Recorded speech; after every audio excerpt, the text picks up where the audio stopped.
Vamos então iniciando aqui o nosso estudo de hoje, o nosso livro No Mundo Maior, de André Luiz, Psicografia do Chico. Nós estamos já quase na reta final do nosso estudo, desse nosso ciclo de estudos, capítulo 16, lembrando que vai até o capítulo 20 esse livro. Depois nós vamos para o livro Libertação, que é o próximo na nossa fila aqui, né?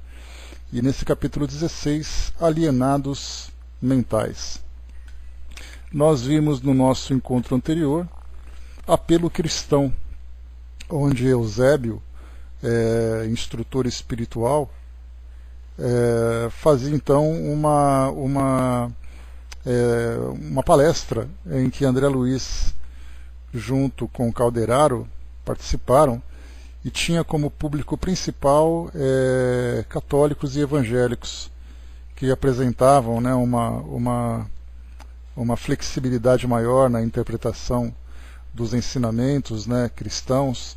Então eram mais abertos a novas ideias, mas eles foram então chamados a atenção para a prática verdadeira do cristianismo, sem o dogmatismo, sem o sectarismo, que infelizmente é o que predomina nos tempos atuais, né? Embora essa palestra tenha sido realizada ou relatada por André Luiz ali no final da década de 50, da década de 60, nos tempos atuais não é muito diferente. Então acabou então chamando atenção para a importância, bom dia Andréa, para a importância da vivência do cristianismo, para a vivência do amor cristãos, da verdadeira igreja que Jesus trouxe para nós, que é a igreja do amor universal, né, e não das crenças e dos dogmas de cada instituição. E aqui então no final, André Luiz ele diz assim para nós: Eusébio, ao terminar, estava aureolado de prodigiosas emissões de luz. A assembleia prosternada mostrava semblantes lívidos de estupefação. Enorme grupo de colaboradores de nosso plano elevou a voz em harmonias, entoando comovente cântico de glorificação ao Supremo Senhor. As melodiosas notas do hino perdiam-se ao longe, no arvoredo distante, nas asas de suave brisa. Terminados os serviços da reunião, reparei que os amigos encarnados, sob o amparo de colegas de nossas atividades socorristas, não se afastaram animados e otimistas, porque muitos deles, compreendendo, talvez com mais clareza, fora do veículo denso da experiência física, os erros da crença transviada, se retiravam cabisbaixo, soluçando. Então foi realmente ali uma chamada de atenção bastante dura, bastante dolorosa para aqueles que acreditavam viver de um modo adequado, de um modo correto, essa crença universal, e perceberam então o equívoco por onde se encaminhavam. Depois aqui nesse novo capítulo, diz aqui então André Luiz para nós: antes de visitarmos as cavernas de sofrimento, Calderaro instou-me a fazer com ele rápida visita a grande instituto consagrado ao recolhimento de alienados mentais na esfera da crosta. Então aqui, lembrando que no próximo capítulo 17, ele fala sobre essas cavernas, né, que nós vamos conhecer. E aqui então, antes de fazer essa visita, optou então em conhecer as atividades desse instituto. É um hospital de alienados mentais, ou hoje, né, como nós chamamos, um hospital de saúde mental. Calderaro diz assim: compreenderás então mais exatamente, explicou o generoso, dirigindo-se a mim com delicadeza que lhe é peculiar, a tragédia dos homens desencarnados em pleno desequilíbrio das sensações. Excetuados os casos puramente orgânicos, o louco é alguém que procurou forçar a libertação do aprendizado terrestre, por indisciplina ou ignorância. Temos neste domínio um gênero de suicídio habilmente dissimulado, a autoeliminação da harmonia mental, pela inconformação da alma nos quadros de luta que a existência humana apresenta. Diante da dor, do obstáculo ou da morte, milhares de pessoas capitulam entregando-se sem resistência à perturbação destruidora que lhes abre, por fim, as portas do túmulo.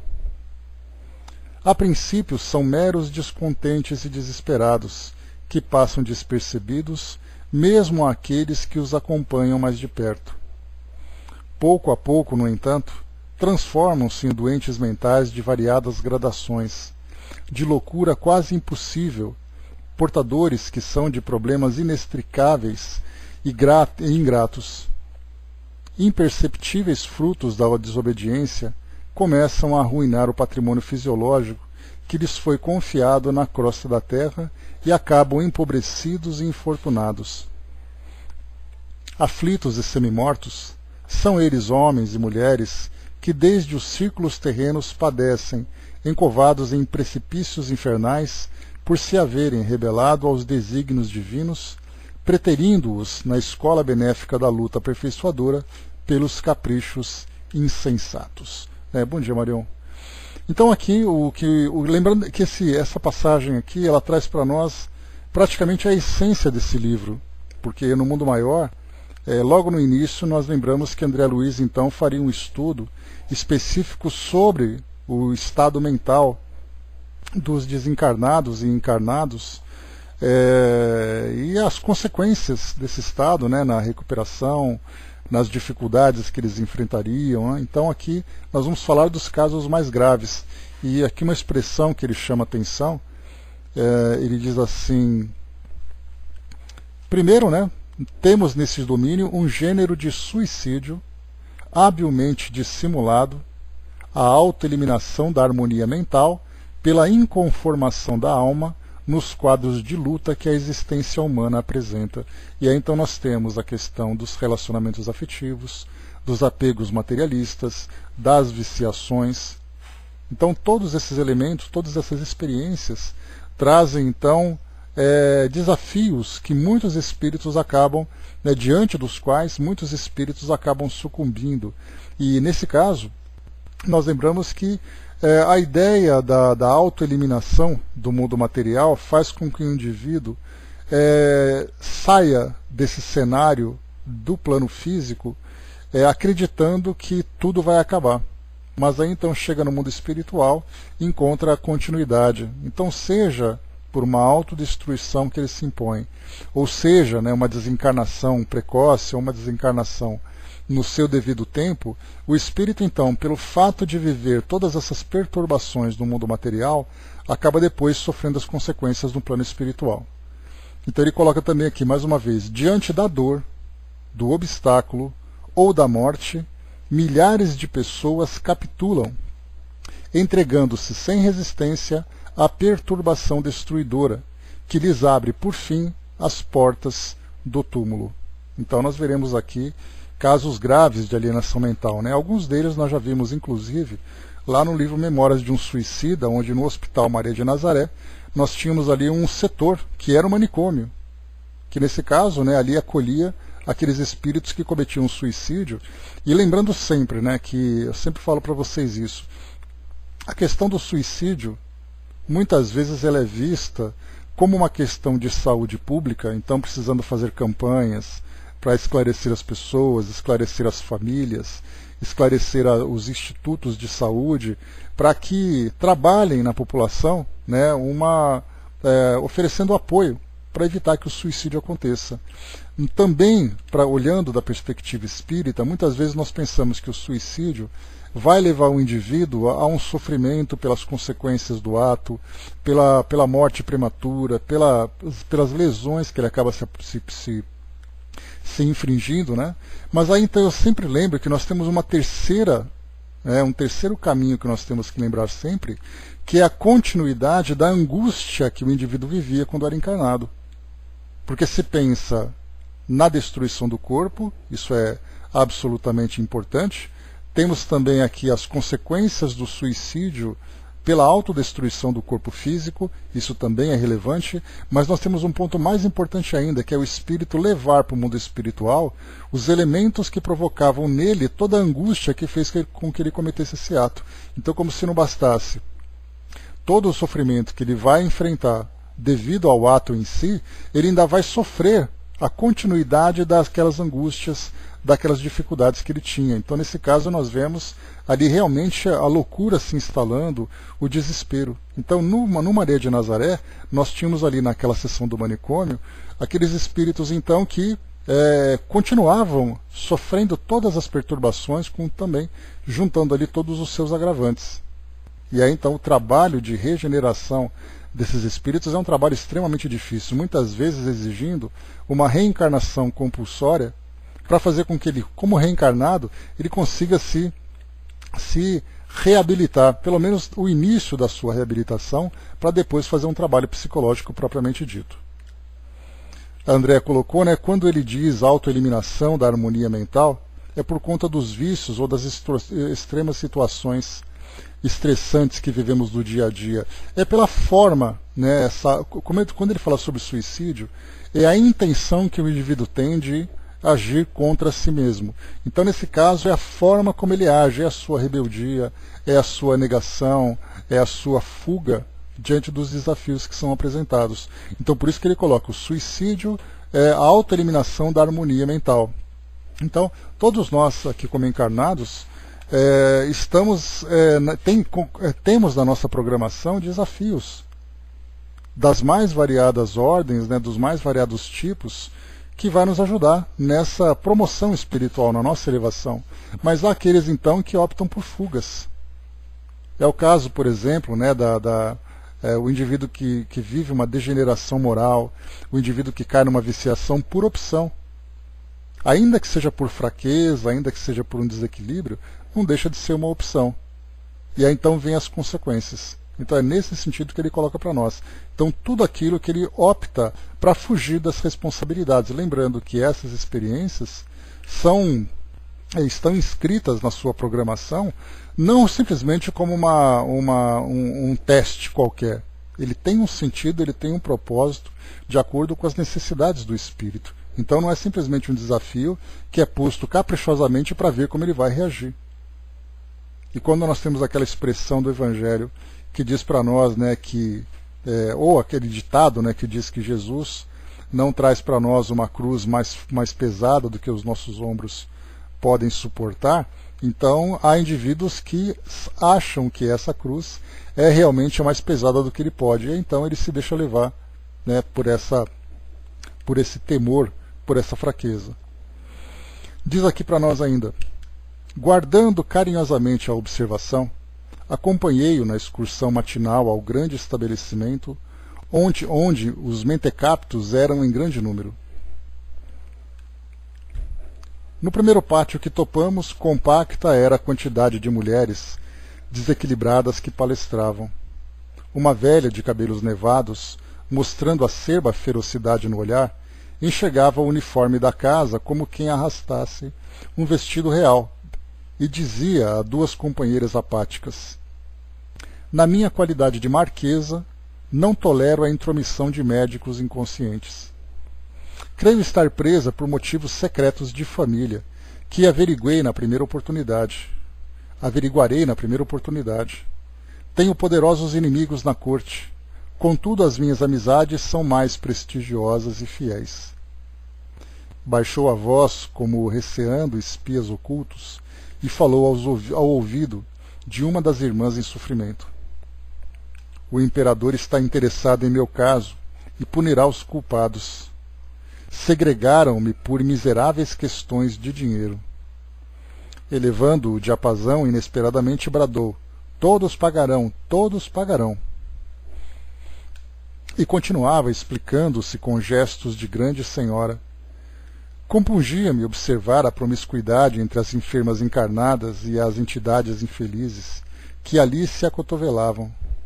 Preso ainda ao meu antigo veso de curiosidade, tentei estacar, a fim de ouvir a demente até o fim, mas o assistente deu-se pressa em considerar.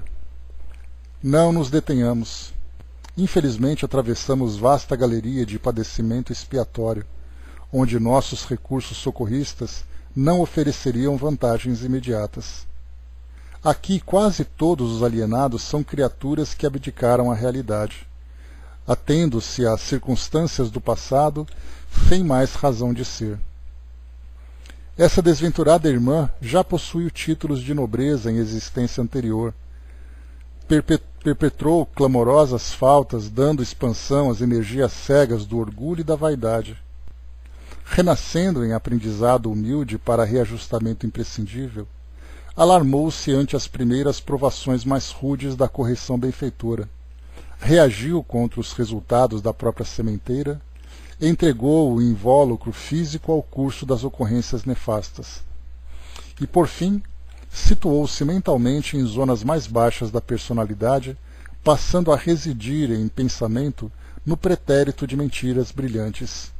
Agarrou-se desesperada às recordações da marquesa vaidosa de salões que já desapareceram e perambula nos vales da demência em lastimáveis condições. Mais uma vez lembrando que esse era um hospital de encarnados, né? Então ela, nessa condição de alienação mental, ela então revivia essas lembranças do passado. E aí então nós vemos, né, que quando nós falamos sobre recordações do passado, que o esquecimento do passado acaba ofuscando, acaba até mesmo anulando, para algumas pessoas essas pequenas lembranças surgem, mas surgem trazendo consequências extremamente dolorosas. Por isso então que vem o ensinamento para nós que o esquecimento do passado, conforme os espíritos esclarecem a Kardec lá no Livro dos Espíritos, tem por objetivo nos dar liberdade de ação. Liberdade de ação que nos permite a tomada de decisões, novas escolhas, novos percursos, mudanças de atitude, sem ter aquela âncora do passado. Mas para aqueles que trazem esses resquícios, esses fragmentos de lembranças de experiências anteriores, esses fragmentos trazem experiências bastante dolorosas, como é o caso dessa irmã que nós encontramos aqui. E rapidamente também nós vimos aqui que André Luiz foi chamado a atenção por Calderaro para que ele não se prendesse à história de cada um, porque o objetivo não era conhecer as particularidades de cada indivíduo, até porque também, como já recebeu como instrução em outras oportunidades, é importante não se infiltrar na intimidade de outros espíritos apenas por mera curiosidade. Então esse estreitamento de relações deve ter por objetivo um fim útil e não simplesmente a satisfação, que é o que nós encontramos, bom dia Gilda, que é o que nós encontramos, né, em muitas situações que nós vemos, em reuniões mediúnicas, por exemplo, em que nós temos curiosidade de conhecer a história dos espíritos que se manifestam. E a pergunta é, por que nós queremos conhecer essa história? O que nós vamos fazer com esse conhecimento? É apenas a satisfação da curiosidade ou tem um propósito da gente elaborar um plano de ação para ajudar aquele espírito? Nesse caso aqui, então, André Luiz recebeu rapidamente essa instrução e seguiram em frente, porque, do contrário, pela curiosidade natural que André Luiz tinha, ainda que fosse para alimentar, vamos dizer assim, o seu banco de informações daquilo que ele aprendia sobre o mundo espiritual, ele adoraria conversar com cada um dos pacientes que ali estavam, ouvir a história de cada um, mas com que finalidade? Ali ele se encontra para conhecer a instituição, para conhecer o trabalho que vem sendo realizado, não para atendimento específico de um paciente que lá se encontra. Pelo menos por enquanto não apareceu esse paciente. E continua então. Como foi falado aqui em cima por Calderaro também, ou melhor, por André Luiz, ele falava sobre, só voltar um pouquinho aqui, deixa eu ver aqui, um pouco antes, só um instantinho para eu achar aqui o ponto, que vale a pena a gente falar sobre isso. Falava sobre a relação promíscua, ele utilizou essa expressão, entre encarnados e desencarnados. Deixa eu ver aqui, não é nesse ponto, só avançar um pouquinho mais. Que eu me perdi aqui agora nesse ponto, mas ele falava sobre isso, essa relação de promiscuidade, falava sobre as influências espirituais, falava sobre, né, os processos obsessivos que aconteciam. Mas ele segue então. Não déramos muitos passos, encontramos novo ajuntamento, em que sobressaía curiosa dama extremamente nervosa. Deus me livre de todos, Deus me livre de todos, gritava inquieta. Não voltarei, nunca, nunca. Aproxima-se, cordada, a enfermeira e pede: Senhora, mais calma. É seu marido que vem à visita. Vamos ao guarda-roupa. E sorrindo: Não se sente feliz? Jamais! Bradava a demente com espantoso semblante de angústia. Não quero vê-lo. Odeio, odeio com tudo que lhe pertence. Repetindo expressões de desprezo, inteiriçou-se, caindo em lamentável crise de nervos, pelo que a auxiliar da enfermagem houve de requisitar socorro urgente. Desejei reter-me a fim de estudar a situação, mas o assistente impediu-me, esclarecendo: Não percas tempo. Não remediarias o mal. Nossa passagem aqui é rápida. Recomendo apenas anotes o refúgio de todos os que se esquecem dos deveres presentes, pretendendo escapar aos imperativos da realidade educadora. Então aqui mais uma vez André Luiz.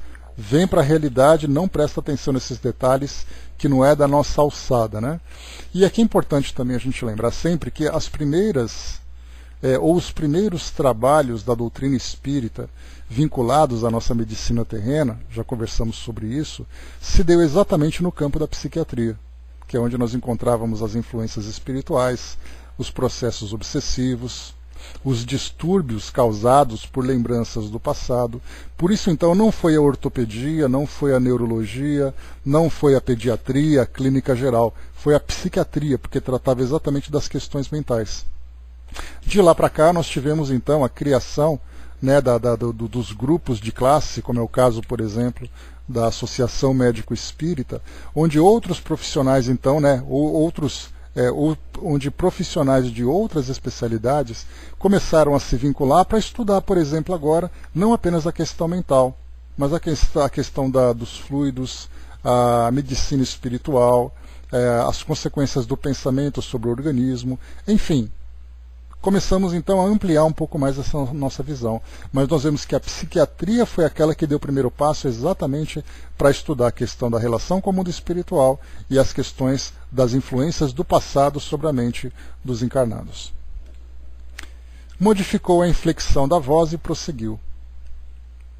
Não asseguramos que todos os casos do hospício se relacionem exclusivamente com esse fator. Muita gente atravessa esse pavoroso túnel premida por exigências de prova retificadora. É, no entanto, forçoso reconhecer que a maioria encetou o pungitivo drama em si mesma. São irmãos nossos, revoltados ante os desígnios superiores, que os conduziram a recapitular ensinamentos difíceis, qual o de se reaproximarem de velhos inimigos por intermédio de laços consanguíneos, ou o de enfrentarem obstáculos aparentemente insuperáveis.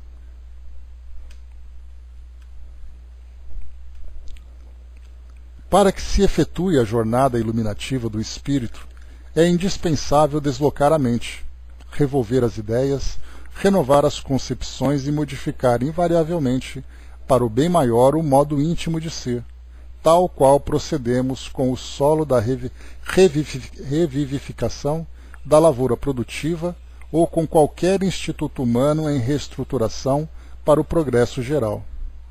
Negando-se, porém, a alma a receber o auxílio divino, através dos processos de transformação incessante que lhe são oferecidos em seu benefício próprio, pelas diferentes situações de que os dias se compõem no aprendizado carnal, recolhe-se à margem da estrada, criando paisagens perturbadoras com desejos injustificáveis. Quase podemos afirmar que 90 em 100 casos de loucura, excetuados aqueles que se originam da incursão microbiana sobre a matéria cinzenta, começam nas consequências das faltas graves que praticamos, com a impaciência ou com a tristeza, isso é, por intermédio de atitudes mentais que imprimem deploráveis reflexos ao caminho daqueles que as acolhem e alimentam. Instadas essas forças desequilibrantes no campo íntimo, inicia-se a desintegração da harmonia mental. Esta, por vezes, perdura não só numa existência, mas em várias delas, até que o interessado se disponha, com fidelidade, a valer-se das bênçãos divinas que o aljofram para restabelecer a tranquilidade e a capacidade de renovação de que são inerentes à individualidade em abençoado serviço evolutivo. Pela rebeldia, a alma responsável pode encaminhar-se para muitos crimes, a cujos resultados nefastos se cativa indefinidamente, e pelo desânimo é propensa a cair nos despenhadeiros da inércia, com fatal atraso nas edificações que lhe cabe providenciar. Então, duas causas nós encontramos, três causas, podemos dizer assim, que nós encontramos para esse estado de desequilíbrio mental. Aqui, quando ele fala da loucura, lembrando que nós podemos incluir nesse ponto vários tipos de patologias. No caso, por exemplo, a esquizofrenia, que nós já estudamos, que é aquela falta de, aquela dificuldade de percepção da realidade se misturando com outras realidades paralelas que o espírito acaba criando ou revivendo, como nós estudamos anteriormente lá no caso do Fabrício, que ele tinha lembranças do seu passado e aquele passado o assombrava. E aí então ele não sabia se vivia o presente, que era ali a sua família, a sua condição atual, ou se ele vivia aquele passado criminoso que ele construiu. Então nós temos ou uma má formação neurológica que provoca esse desequilíbrio. Hoje nós temos, por exemplo, estudos que trazem para nós diagnósticos neurológicos mostrando que má formações no cérebro pode provocar no indivíduo um tipo de comportamento, ou até mesmo uma degeneração, que é o caso que nós encontramos principalmente quando nós temos ali a senilidade que vai acometendo alguns idosos, eles acabam então perdendo um pouco daquela noção. O Alzheimer, que é também um desses casos, Então, para quem trabalha com idosos em clínicas de repouso, nós vemos assim um estado avançado de degeneração neurológica que fazem com que eles mudem o comportamento. Então nós temos ali também as questões das infecções, como foi colocado para nós, as influências microbióticas na massa cinzenta, Então são infecções que podem também provocar algum tipo de lesão, mas nós temos também aqueles indivíduos que trazem do seu passado esses estados de desequilíbrio mental que reencarnaram como uma experiência dolorosa, como uma prova, ou mesmo eles mesmos criaram devido à rejeição diante das experiências que vão surgindo. No caso da demência senil, da senilidade.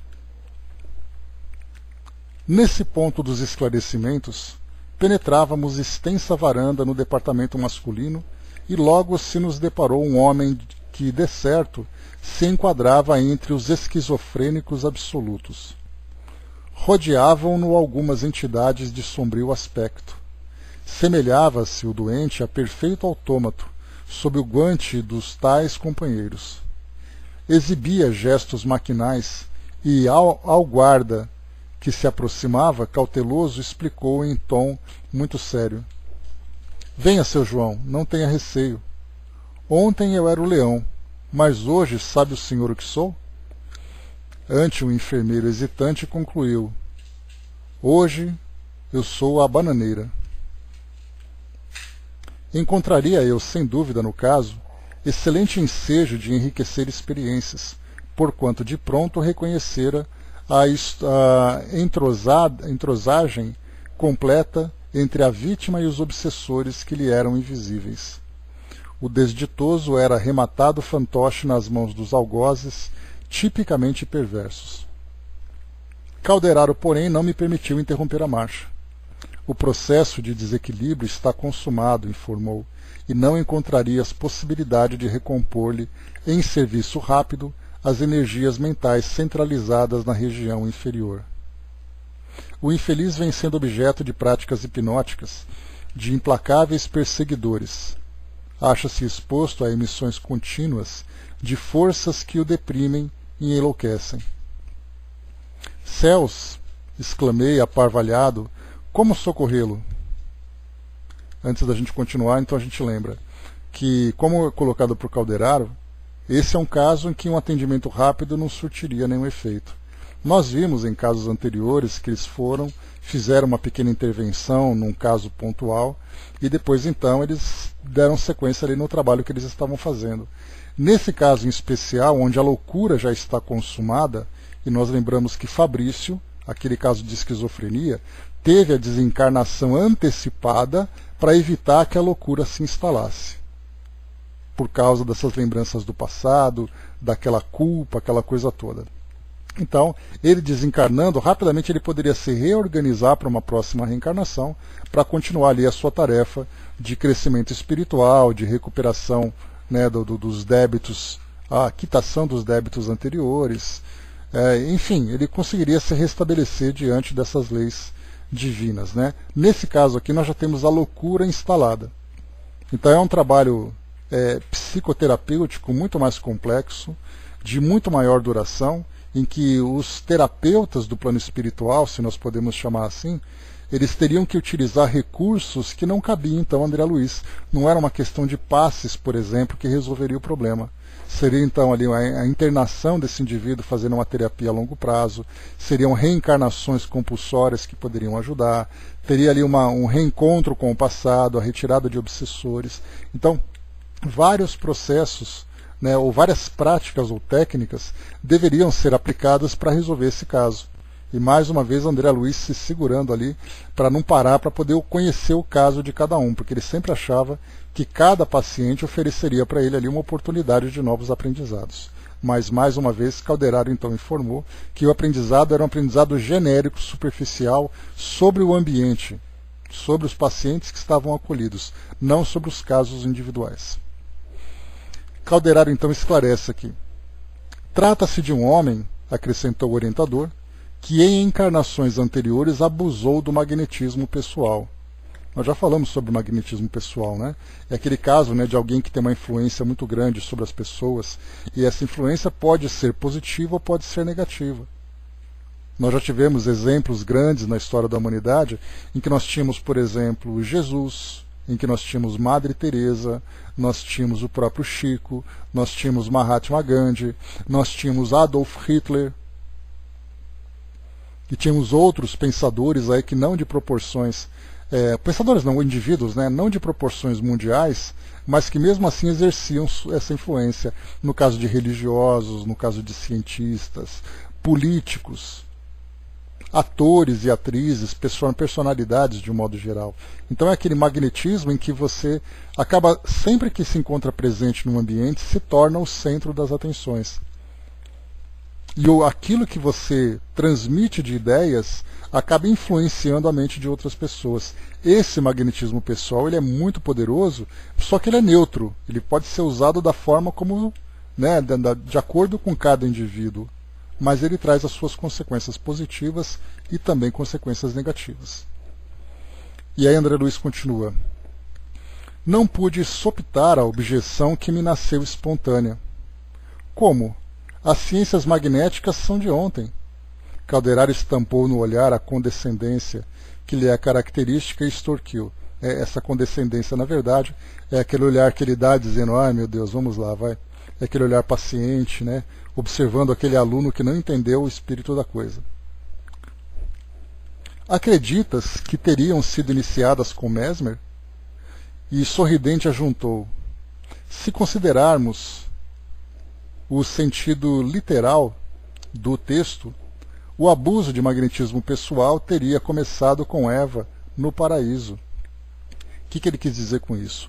Que o conhecimento do magnetismo pessoal, do magnetismo animal, ele começou a ser organizado, a difundido, a ser compreendido com Mesmer.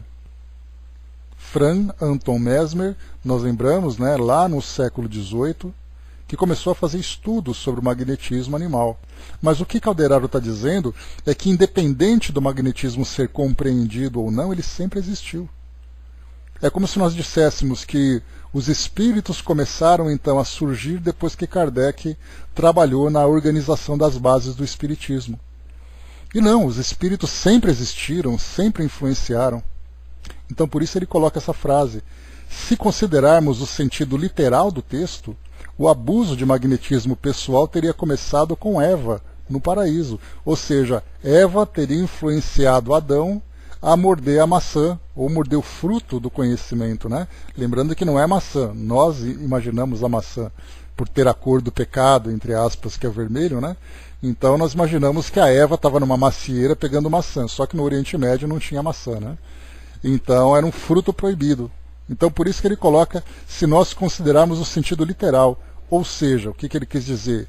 Que desde que o ser humano existe, ele tem a capacidade de exercer uma influência magnética pessoal sobre os seus semelhantes. Então desde o início dos tempos, esse magnetismo existe. E não com Mesmer no século XVIII, aqui da nossa era. Indicou o enfermo e prosseguiu. Em pretérito não muito remoto, nosso imprevidente amigo se excedeu em seu potencial de fascínio, desviando-o para aventuras menos dignas. Várias mulheres que lhe sofreram a ação corrosiva assestaram contra ele incessantes explosões de ódio doentio e corruptor, extravasamentos que o pobre companheiro merecia em consequência da atividade condenável a que se dedicou por muitos anos.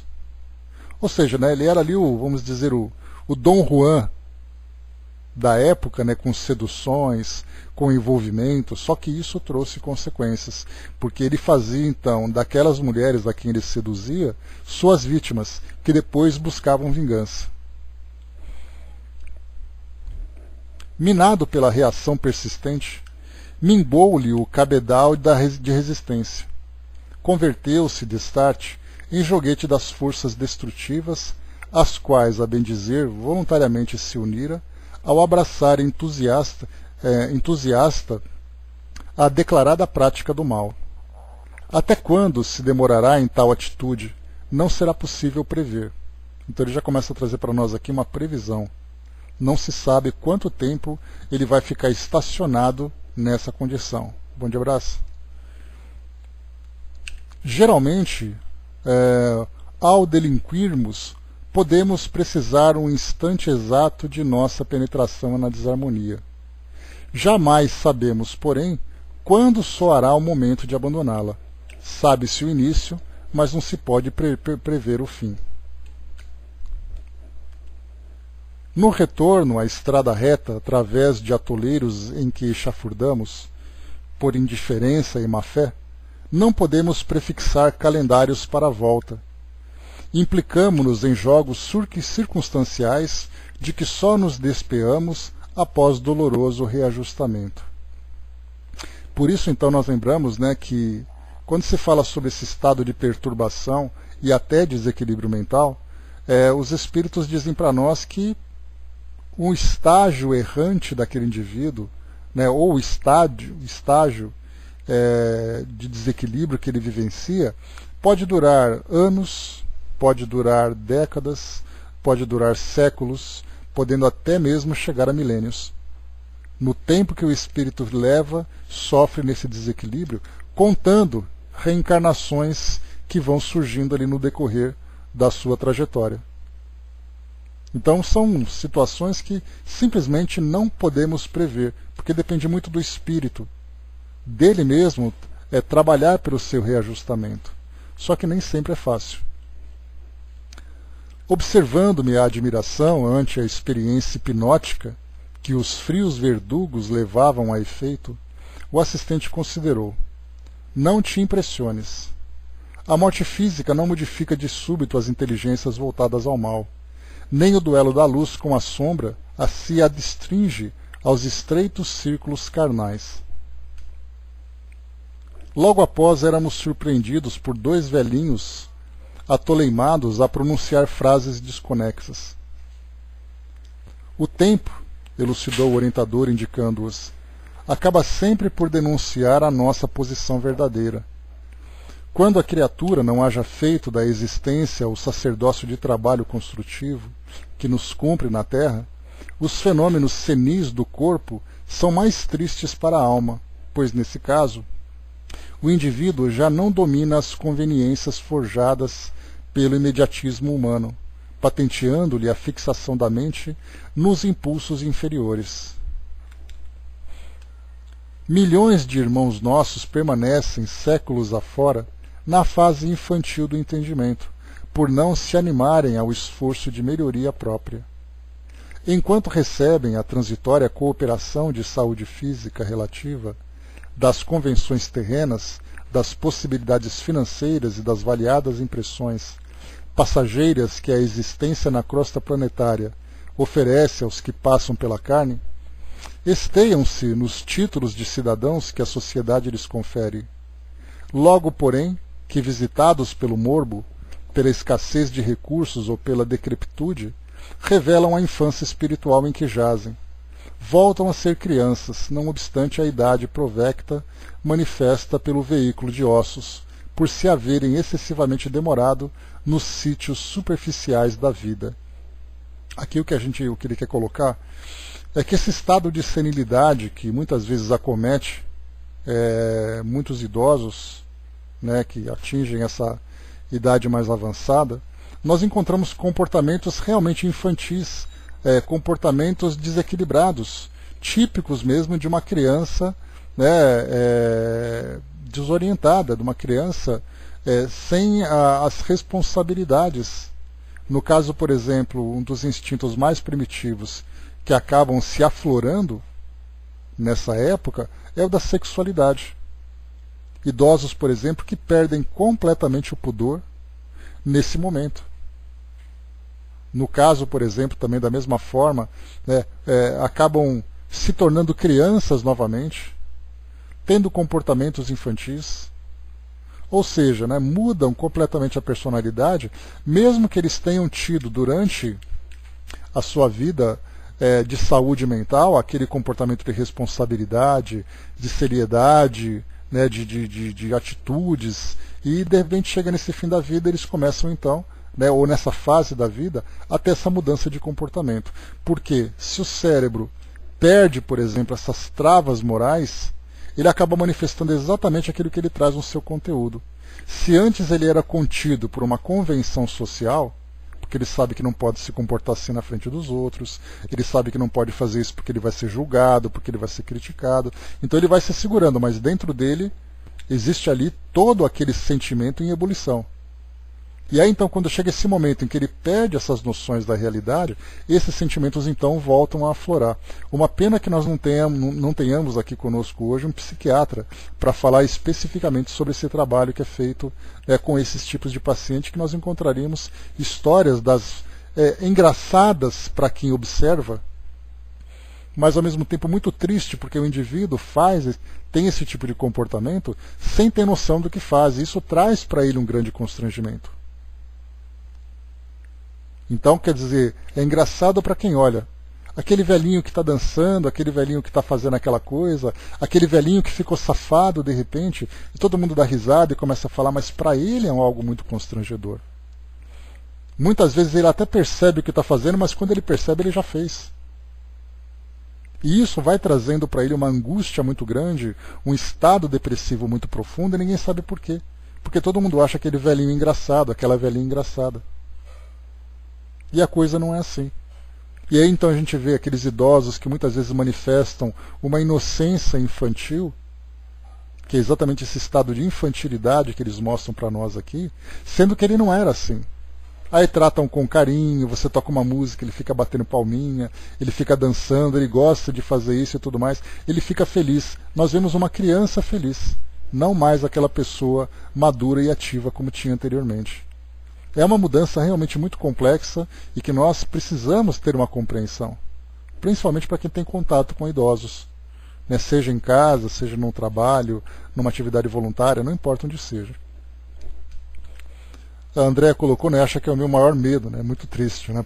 Pois é uma preocupação que todos temos, né, mas a gente acaba manifestando aquilo que nós vivemos, né, Andréa, porque o que nós temos aqui de descrição são pessoas que não tinham qualquer tipo de comprometimento com transformações morais durante a vida. Foram vivendo a vida, deixando a vida levar, não faziam as coisas porque não queriam, não trabalharam essa transformação interior.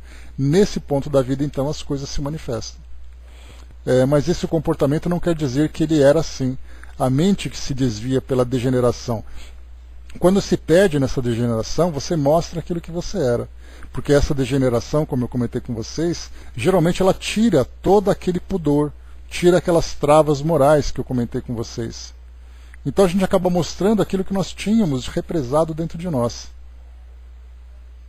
Principalmente para aqueles que não tinham, mais uma vez, compromisso com transformação, com crescimento espiritual, com transformação moral, simplesmente vivia. Exatamente tira exatamente essas máscaras que vocês colocaram. Né? Vamos em frente, ver aqui o que André Luiz recebe de orientação. Vamos só ler mais uma vez aqui esse trecho para a gente poder perceber. Né? Ele diz assim, ó. Enquanto recebem a transitória cooperação de saúde física relativa, das convenções terrenas, das possibilidades financeiras e das variadas impressões passageiras que a existência na crosta planetária oferece aos que passam pela carne, esteiam-se nos títulos de cidadãos que a sociedade lhes confere. Logo, porém, que visitados pelo morbo, pela escassez de recurso ou pela decrepitude, revelam a infância espiritual em que jazem. Voltam a ser crianças, não obstante a idade provecta manifestada pelo veículo de ossos, por se haverem excessivamente demorado nos sítios superficiais da vida. São esses sítios superficiais que eu comentei com vocês, que é viver a futilidade da vida. Vai vivendo um dia depois do outro, vai vivendo de acordo com os interesses, com os impulsos, e quando chega nessa hora, tudo aquilo que ele vivia de impulso, de interesse, se manifesta com maior clareza. O Brás colocou, né, até fortalecer o espírito para se livrar da influência do meio, que é o caso da questão. Né? Pois é, aqui quando nós vamos trabalhando moralmente a nossa elevação espiritual, mesmo que chegue nesse estado, né, bom dia, Osmar, que chegue nesse estado já avançado, né, de uma patologia mental, o espírito tem um comportamento diferenciado. Nós vemos, por exemplo, numa clínica onde nós encontramos vários pacientes com essa característica, né, de avanço, né, da degeneração mental, nós temos aqueles que são mais comportados, mais contidos, muitas vezes mostram uma certa lucidez, e para outros completamente desorientados. E na verdade o que nós vimos ali é o resultado do modo como cada um viveu, que depois acaba se manifestando nesse estado avançado. A exposição não podia ser mais lógica. Antes André colocou, né, entendi que no fundo é uma infância espiritual, ou seja, né, como você disse, não se modificou durante a caminhada. O que ele era, né, porque ele coloca a infância espiritual, é o estágio evolutivo em que ele se encontra. Não entendamos a infância espiritual como uma criança, mas é aquele espírito que ainda vive dos instintos, espírito que vive apegado ao materialismo, que não se esclareceu, não se reformou. Então, nesse estágio em que ele se encontra, isso acaba se manifestando. Por isso, então, aqueles comportamentos bizarros que nós encontramos. Claro que a psiquiatria vai fazer uma avaliação neurológica do paciente. Não, ele se comporta assim porque ele não tem mais noção da realidade. Só que espiritualmente ele não tem noção da realidade e ele manifesta então aquilo que de fato ele é espiritualmente. Bom dia, Márcia. Continuando. A exposição não podia ser mais lógica. Todavia, examinando aquele vasto ambiente onde tantos loucos de ambos os sexos modorravam, distantes do realismo do mundo, sem a mais leve perspectiva de desencarnação próxima, olha só, eram aqueles idosos que continuariam ainda encarnados e vivendo ainda essa situação. Pensei nas criaturas que já renascem imperfeitas e perturbadas, nas crianças atrasadas e nos moços em luta com a demência juvenil, nas fobias sem número que amofinam pessoas respeitáveis e prestativas, e solicitei então do instrutor esclarecimentos sobre os quadros de sofrimento desse jaez, que de improviso assaltam os ambientes domésticos mais distintos. Então André Luiz aqui ele considerou, né, válido, ele compreendeu que esse estado avançado da idade provoca então esse tipo de manifestação. Mas o que ele considera agora é que muitas vezes nós temos jovens, crianças que nascem já com esse tipo de comportamento desequilibrado. Durante a juventude, então, provoca aquela perturbação doméstica. Como entender isso, então?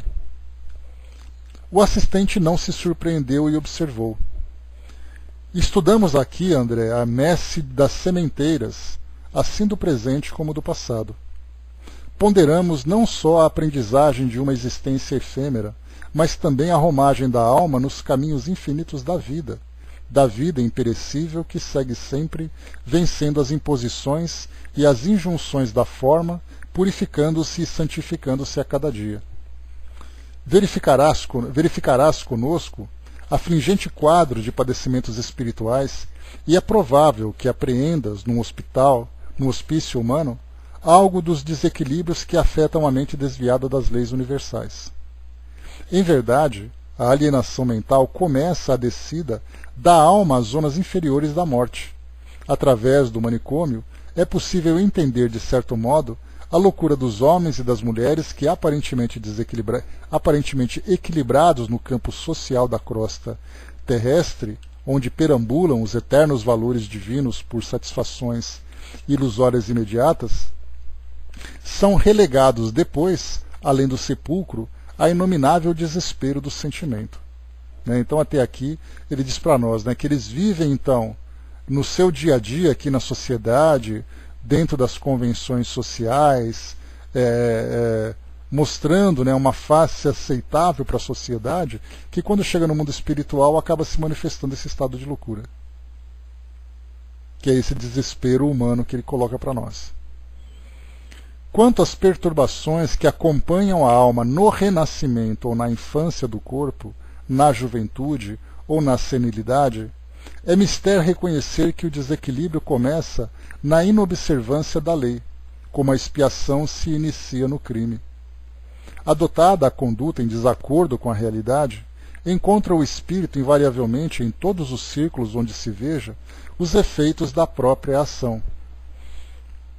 Seja nos mecanismos da hereditariedade fisiológica, seja fora de sua influência, a mente, encarnada ou não, revela-se na colheita do que haja semeado, no campo de evolução do esforço comum, no monte da elevação pela prática do sumo bem ou no vale expiatório pelo exercício do mal.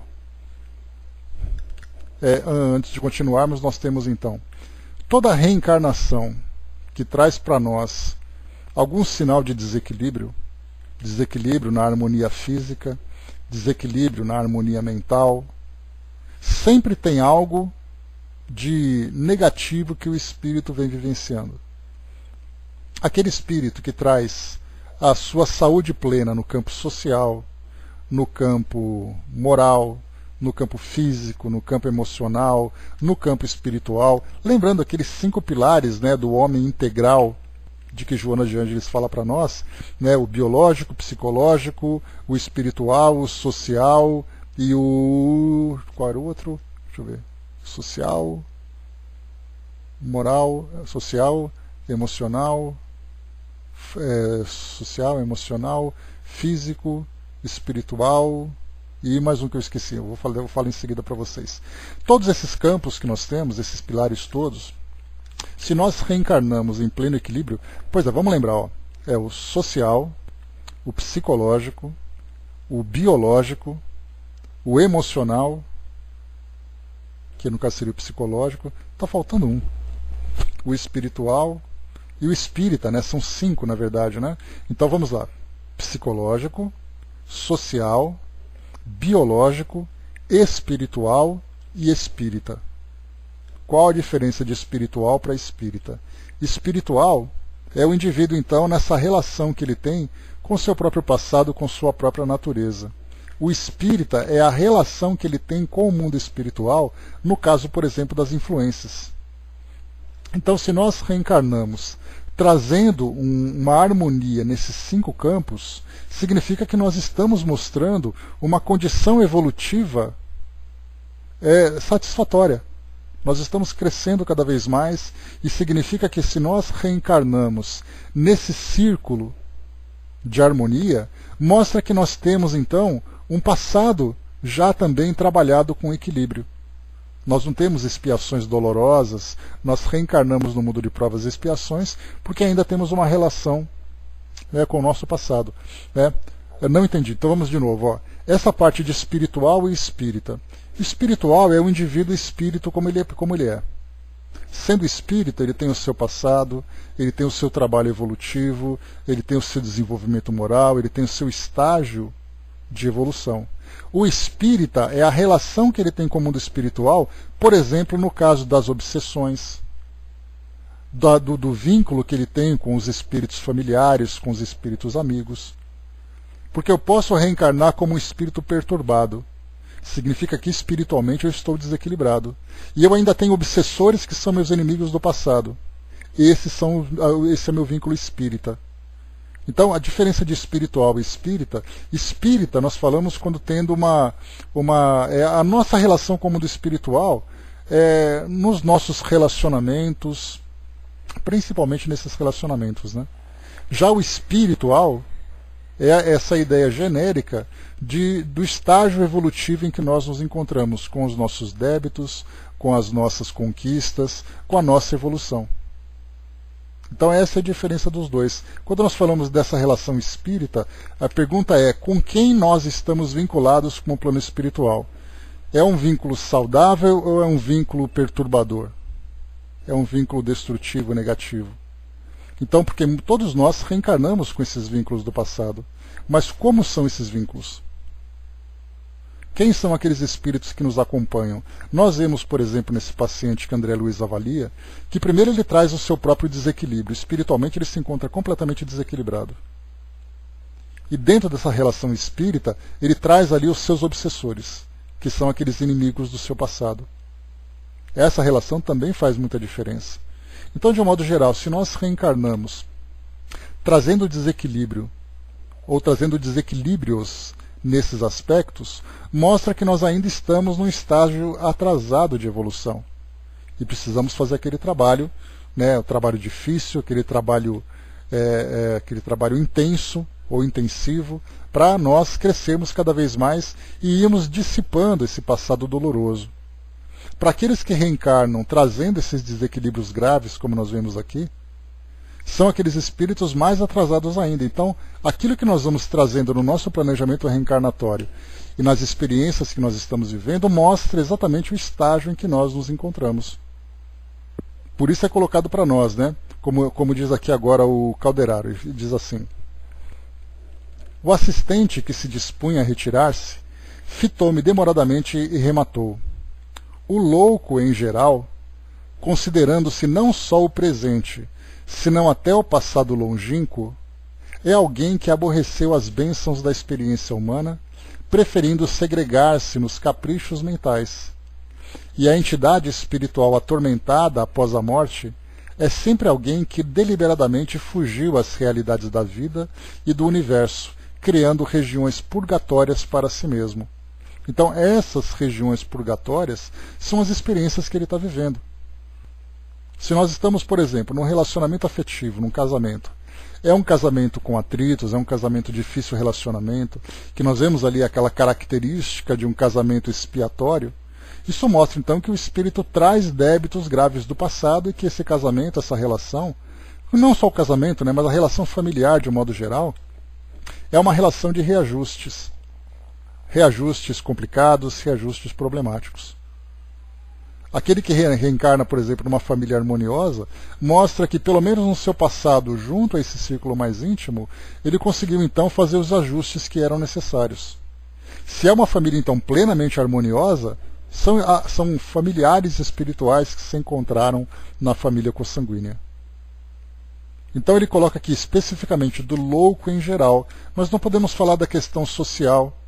O indivíduo que nasce, por exemplo, com gravíssimas questões materiais e ele precisa ali sobreviver, porque ele não consegue nem viver. Na verdade, ele sobrevive. Um dia depois do outro é aquela luta. E nós pensamos como foi o passado desse espírito para ele viver dessa forma. Aqueles que trazem patologias que afetam o corpo físico, que trazem graves limitações. Como foi o passado desses espíritos? Aqueles psicologicamente, como nós vemos o caso, por exemplo, da loucura, o indivíduo completamente perturbado emocionalmente. Essa perturbação veio de onde? Então é isso que Calderaro traz para nós. É aquele então que vai trazendo do seu passado, né, as consequências dos seus atos e que ele vai sofrer no presente. Quanto mais grave a condição que ele se encontra, mais grave foi o seu passado. Compreendeste? Pergunta aqui Calderaro. E eu pergunto para vocês, compreendemos? O Brás colocou, né? Vendo agora Moçambique, o coração dói e a gente acaba questionando, né, Brás? O Brás, o ambiente onde nós reencarnamos e as situações que nós vivemos nesses ambientes também denotam, são questões sociais que eu passei para vocês. Aí nós temos então Moçambique, nós temos a Síria, nós temos ali outras partes do mundo, Venezuela, onde nós encontramos, né, uma expiação coletiva, como aquele texto que nós estudamos lá no livro Obras Póstumas, que mostra então que são espíritos que estão vivendo experiências coletivas dolorosas, não por um sorteio, não por acaso. É uma necessidade que os espíritos têm de vivenciar isso tudo. Nós, brasileiros, também estamos vivendo a nossa expiação coletiva, vivendo um quadro social, um quadro político, um quadro moral, que para nós é bastante doloroso, e com o qual nós estamos diretamente vinculados. Fixei o instrutor reconhecidamente. Sim, havia entendido. E ponderando a lição da manhã, segui o orientador, que, silente, abandonava o campo de observação, a fim de mais tarde nos avistarmos com os benfeitores que visitariam as cavernas em missão de amor e de paz. Né? Então aqui nós concluímos esse capítulo, Alienados Mentais, para estudarmos essas consequências de atos do passado que acabam interferindo não apenas materialmente na vida dos indivíduos que reencarnam agora, mas influenciando também o seu estado mental. Desde aqueles que nascem com esses desequilíbrios e vivem essa condição durante a vida toda, e num desses casos, por exemplo, nós temos o livro Deficiente Mental Porque Fui Um. Ele é um livro muito pertinente para esse tema de hoje, porque lá de Vera Lúcia Marinzec, né, do espírito Lúcius, se eu não me engano, que é o autor espiritual, mas são diversos espíritos que trazem depoimento. Nesse livro, Deficiente Mental Porque Fui Um, nós encontramos vários espíritos que viveram durante suas vidas, né, nasceram assim, trazendo essas patologias ou desenvolveram essas patologias no decorrer de suas vidas.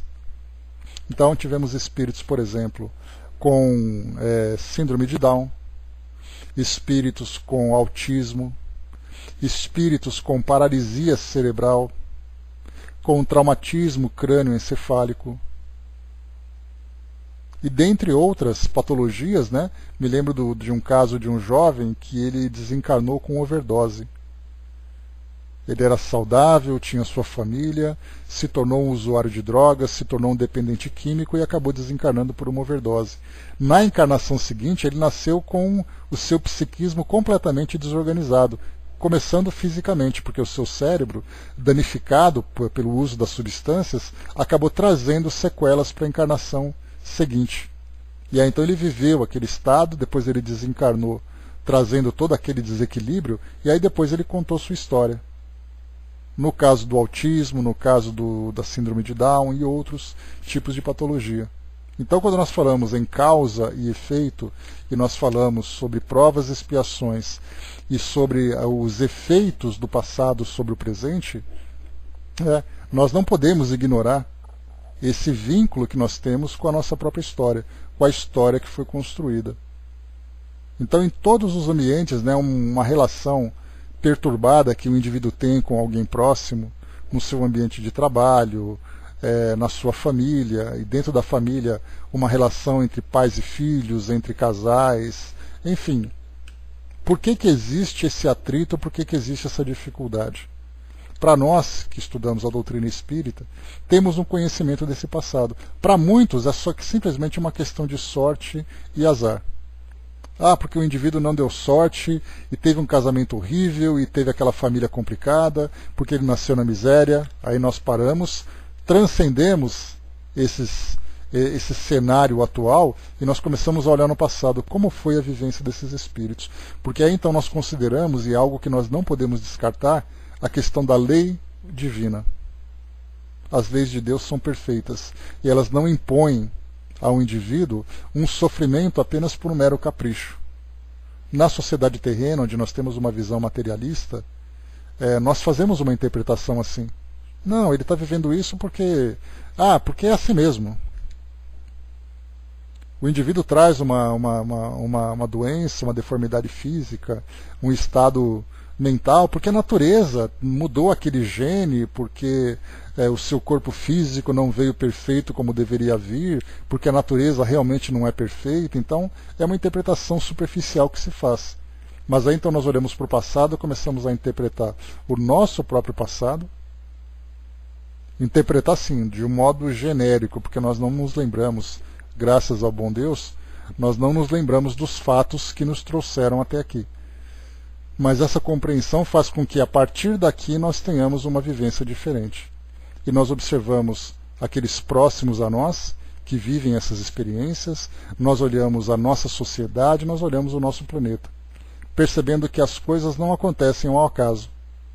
Cada um é atraído ao ambiente e às condições que são favoráveis para o seu crescimento, mesmo que seja imediatamente, ou aparentemente doloroso, mas é uma necessidade que o espírito tem. O que ele vai fazer nesse cenário e diante dessas experiências já é o livre-arbítrio dele que vai dar a direção e também depois levar as consequências.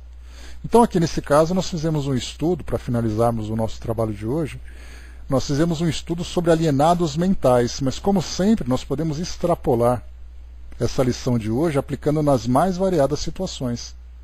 Se nós criássemos um capítulo, em vez de alienados mentais, podemos colocar assim, as misérias humanas, título forte, as misérias humanas, que tipo de histórias nós poderíamos contar? Que lugares nós poderíamos visitar? Que situações nós encontraríamos? E depois nós voltaríamos no passado de cada indivíduo, de cada ambiente, ou de cada coletividade, para entendermos exatamente o que eles fizeram para gerar essa consequência tão dolorosa no futuro. Poderíamos criar um outro capítulo falando sobre relações problemáticas. E percebemos que em todos eles, a lei de causa e efeito se aplica com as causas no passado e os efeitos no presente. E da mesma forma nós podemos sair um pouco dessa visão um pouco mais trágica e trazer para nós uma visão mais harmoniosa. Famílias harmoniosas, sociedades equilibradas, a saúde mental, enfim. Podemos ver que a lei de causa e efeito não é apenas aquela que traz uma consequência dolorosa, mas ela traz também os benefícios que nós vivemos pelas boas semeaduras que nós tivemos no passado.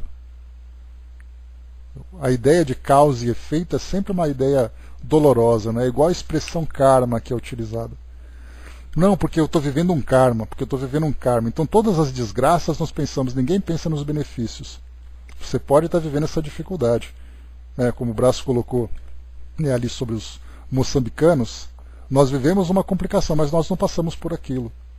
E não passamos porque não temos necessidade nem merecimento por enquanto. Então tudo vai trazendo para nós ali, as peças vão se encaixando. E nós começamos então, após ter essa compreensão, ter ali um raciocínio diferente a respeito da vida e começarmos a fazer um trabalho realmente de uma transformação daquilo que nós estamos vivendo de uma forma negativa, de uma forma dolorosa, revertendo isso para algo positivo. Colhemos o passado, mas começamos a plantar de um modo diferenciado para o futuro. E aí então vem a conquista da felicidade, a conquista do equilíbrio, a conquista da harmonia que nós tanto desejamos. Ou seja, depende do nosso trabalho interior. Então, pessoal, fechando por aqui o nosso estudo de hoje, o próximo capítulo, capítulo 17, no limiar das cavernas, né? Nós vamos encontrar aqui então, nesse ambiente, como o próprio nome já traz para nós, a ideia, quem são os espíritos que vivem nessas condições. Nós pensamos em caverna, já dá para a gente ter uma ideia do ambiente. Quem são os indivíduos que vivem nesses ambientes? Não apenas quem são, por que eles estão ali? Qual é a história que eles têm para serem atraídos, para viverem num ambiente tão perturbador, num ambiente